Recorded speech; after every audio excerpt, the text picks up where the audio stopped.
রাত্রে আসলে এই বাড়ির পাশ দিয়া একা কেউ যায় না তেমন, খুবই ভয়ঙ্কর একটা জায়গা। এই তাল গাছগুলোতে প্রচুর পরিমাণ জিন থাকে।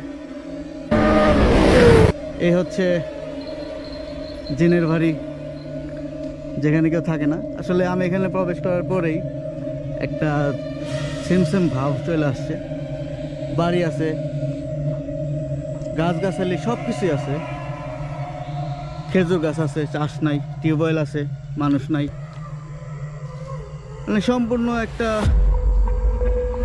খুব সুন্দর বাড়ি। বাট এখানে কেউ থাকে না, জিনের প্রচুর পরিমাণ উৎপাত,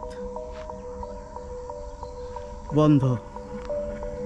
আমি আজকে 4-5 বছর ধরে দেখতেছি এমনই আর কি।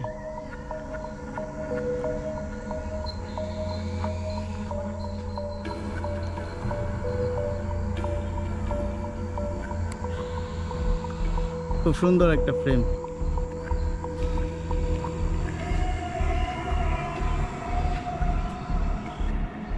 এই রাস্তা ধরে হাঁটলে একটা বাজারে যাওয়া যায়। বাজারটার নাম শিকদারহাট। ওই যে দূরের ব্রিজটা, ওটা হচ্ছে শিকদারহাট বাজার, আপনার ব্রিজের পাশেই। আর আমি যেখানে আছি এটা হচ্ছে ফরিদপুর, আর ওইটা হচ্ছে মাদারীপুর। এমন এখানেও বেশ সুন্দর চাষাবাদ।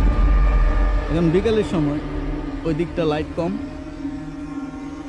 বাট এই দিকটায় লাইট আছে। আর এই রাত্রে আসলে এই বাড়ির পাশ দিয়া একা কেউ যায় না তেমন, খুবই ভয়ঙ্কর একটা জায়গা। এই তাল গাছগুলোতে প্রচুর পরিমাণ জিন থাকে। হ্যাঁ, আউযু বিকালিমাতিল্লাহি তাম্মাতি মিন শাররি মা খলাক, এই দোয়াটা সবসময় পড়ে নেবেন এরকম নির্জন জায়গাতে গেলে। আর আয়াতুল কুরসি তো আছেই। দেখেন,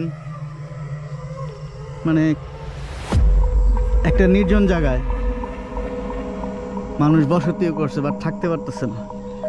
হ্যাঁ, এর মানে হচ্ছে গিয়া জিন যে পৃথিবীতে আছে, হাদিস দ্বারা প্রমাণিত, কোরআন দ্বারা প্রমাণিত। খুব সুন্দর লাগতেছে আসলে, বসবাস করার মতো খুব সুন্দর একটা প্লেস। বাট তারপরে মানুষ এখানে বসবাস করতে পারে না জিনের ভয়ে। এখানে একটা পানির পাম্প আছে, বাট পানির পাম্পটা অচল, চলে না। আর ওই মাঠে হচ্ছে পেঁয়াজ ওঠানো হয়েছে আজকে, ওই যে পেঁয়াজ বিছানো, নাইস প্লেস।